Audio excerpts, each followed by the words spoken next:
The second half of this lesson today is going to talk about developing affective assessments.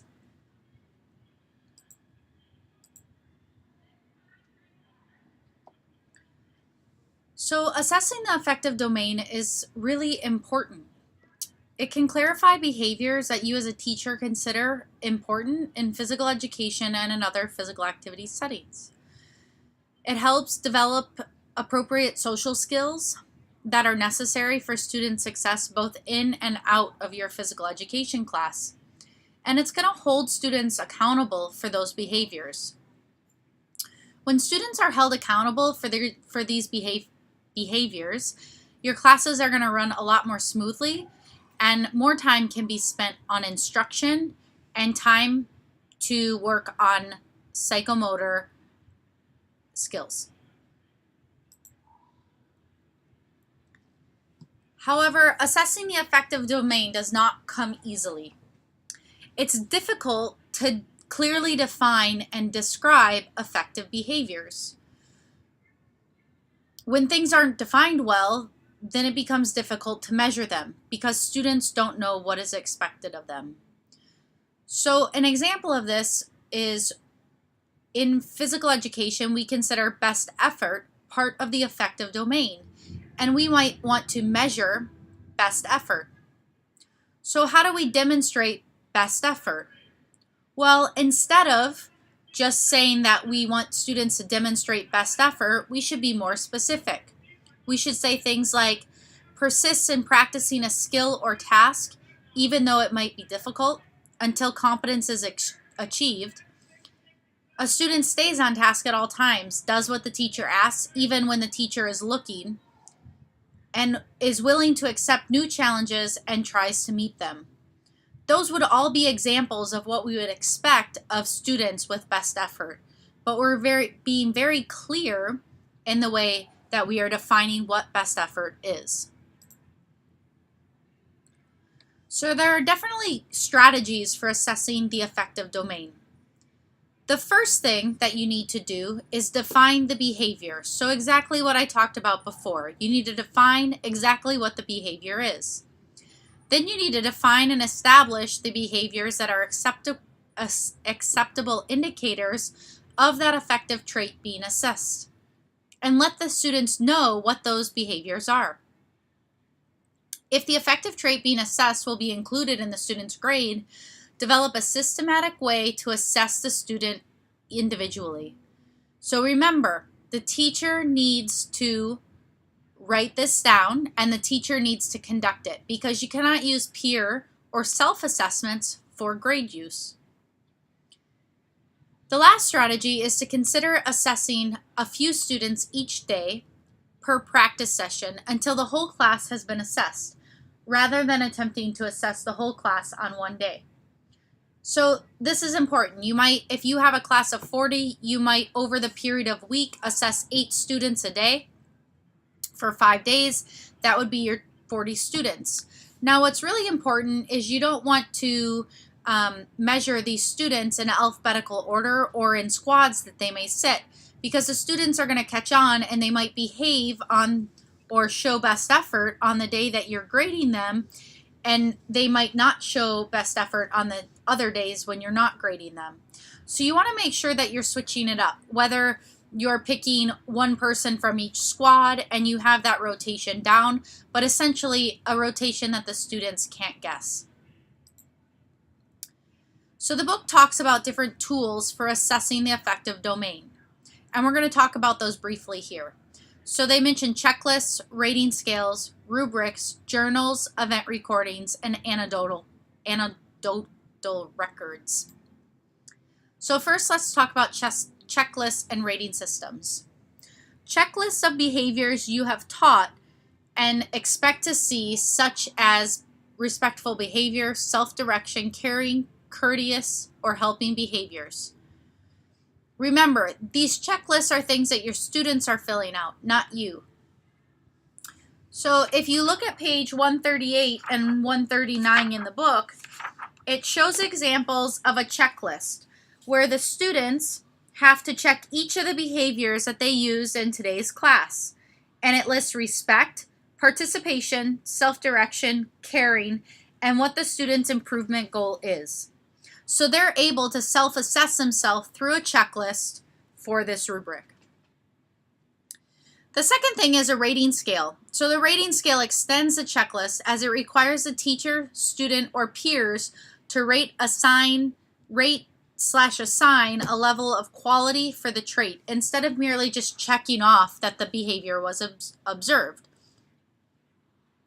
So if you look on page 139, it gives specific directions of what's supposed to happen. Circle 1 if the statement is not at all true, 2 if it is true some of the time, 3 if it is true most of the time. And then it asks questions like encourages others, says things like nice shot, good hustle, and so on. Wins or loses gracefully. So you would then check never true, sometimes true, true most of the time. This can be filled out again by the teacher, the student, or even as a peer assessment. The next thing we're going to talk about is rubrics. So affective domain behaviors can be embedded in other rubrics for participation. So as we talked about qualitative and quantitative rubrics, most of the time affective behaviors are going to fall into a qualitative rubric. But they don't always have to be combined into a qualitative rubric. They can be developed as a standalone behavior rubric. So if you turn to page 40 in your book, it gives you an example of a affective domain trait rubric that talks about safety, on-task behavior, effort, and teamwork. It gives 4 different levels: unacceptable, passing, target, exemplary, and then it gives definitions of what each of those behaviors look like at each of the levels. So the next type of affective assessments are journals and event recordings. Journals can be used effectively as formative assessments of the student's learning affective traits, particularly with regard to what they feel or value about participation. Journals are helpful in informing your teaching process, but it's really important that they should not be included in a student's grade. So some teachers give participation points for this, but essentially it should just inform your teaching process. Event recordings tally student behaviors across a class or a unit. T-sheets can also record incidences of students' behaviors in a simple manner. They give examples of those on page 141 in your book. And then the last thing that they talk about is exit slips and how they can be used to elicit student responses to questions about effective performances once the lesson is over. So it's important that these exit slips are short and the question is carefully crafted to elicit the type of response desired within a short period of time. The book gives some suggested exit slip questions on page 144, I believe. So anecdotal records, that's it, captured teachers' observation of students' behaviors across a longer period of time. So this is a period of time from the semester or for the year. It's important that comments are marked and recorded when an event occurs, and they can be captured electronically using dictation and added to a student's file, or quickly jotted down on note cards and recorded in an audio file. So the anecdotal records are things that a teacher is going to keep throughout.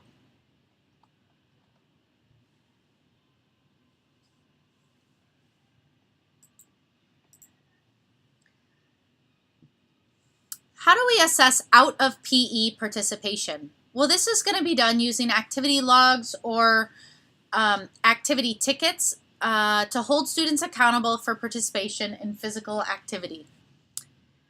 Students are able to choose the outside physical activity that they want to take.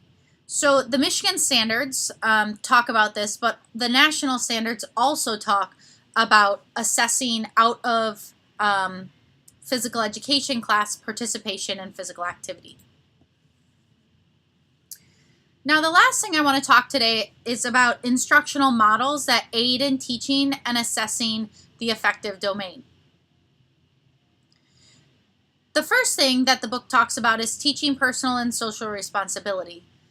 This is the gentleman who created this model is called Hellison, and we're going to talk about that in detail in a second. But teaching personal and social responsibility can be used with any content, as it does not focus on one type of sport or activity. Rather, it focuses on teaching students how to develop responsibility for their own actions. The second instructional model that you should be more familiar with is sport education. This is created by Siedentop, Peter Hastings, and Hans van der Mars. And the sport education model is where students are held accountable for gameplay as well as participation in peripheral and secondary roles within gameplay. It gives students multiple opportunities to practice and have affective traits assessed. So let's look at the social responsibility model in physical education. Hellison's model of social responsibility is a philosophical approach to teaching that focuses on creating personal and social responsibility using physical activity as a medium. It's important to understand that each level 0, which is irresponsibility, level 1, which is self-control, level 2, which is involvement, level 3, which is self-responsibility, and level 4, which is caring, have to be taught individually. The students must be asked what behaviors might occur or look like at each level as they are learning about the model, and they need to be encouraged to work at the upper levels and complimented for doing so or pinpointed out that they are doing so to peers. It's important to understand that when a student misbehaves and you are using the social responsibility model, that student is asked to sit out, and he or she must be told why the behavior was a level 0, and then they need to be invited to return when they are able to tell the teacher what level 1 behavior or higher might be and promise to participate within that level. This is something that is taught over a period of time, and again, it's going to be taught to the students. It's not something that they're just going to understand and be able to enact. I'm not going to go over the sports education model because you should get enough of that in Sports 1 and Sports 2. But if you do not know what I'm talking about with sports education model, then definitely come see me and I can give you some resources so that you can understand that a little better. Typically, for the affective domain, there is an implicit recommendation that the behavior should occur at all times. So students should be demonstrating appropriate behaviors in all physical activity settings. Rubrics should be developed so that students clearly understand this, and you must communicate that you expect this to happen and what behaviors you expect to happen, and then hold your students accountable for demonstrating those behaviors. Demand this base level of competence within your affective assessments. So if you don't demand this to happen in your classroom, then very quickly it'll get out of control and students will not have respect for self or for others.